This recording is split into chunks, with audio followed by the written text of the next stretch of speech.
daripada kebun.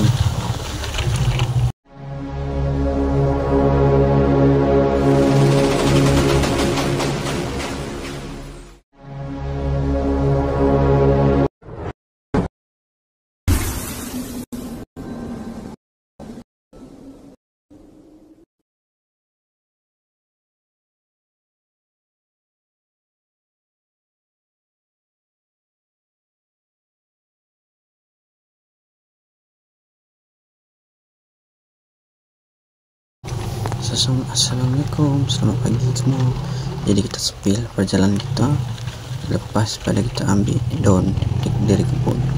Nah, kiri kanan ni adalah hutan. Jadi ini adalah sungai, bawah tu sungai. Dan ni dulu jalan dia tanah merah, dan sekarang di konkret ataupun dicor. Nah, itu ada perkebunan durian, musang king. Nah, jadi inilah perjalanan kita.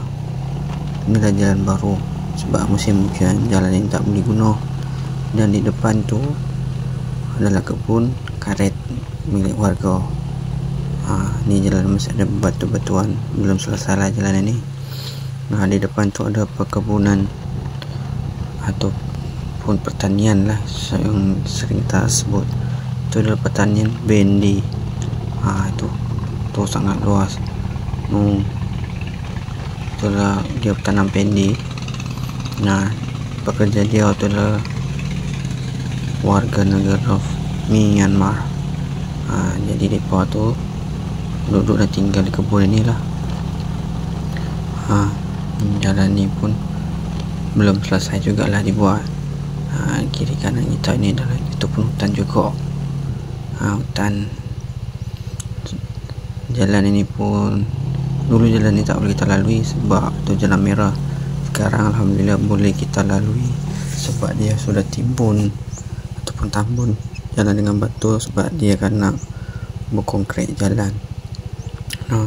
Tu store depo.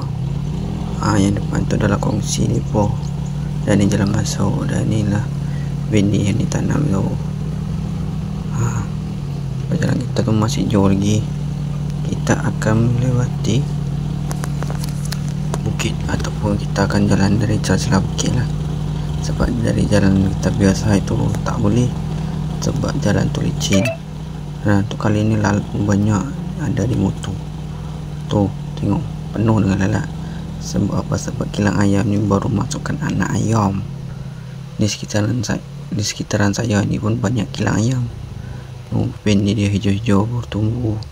Dan tu kongsi depa lah, depa tinggal dekat situ. Kita akan maju ke depan. Itulah jalan bukit yang depa belah.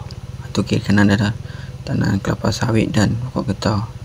Jadi dulu tak ada jalan, kita jalan tu memutar. Jadi depa korek jalan ni untuk buat pemudahkan jalan lah. Dulu perjalanan ni dari sini tu setengah jam, dan sekarang cukup 5 minit saja.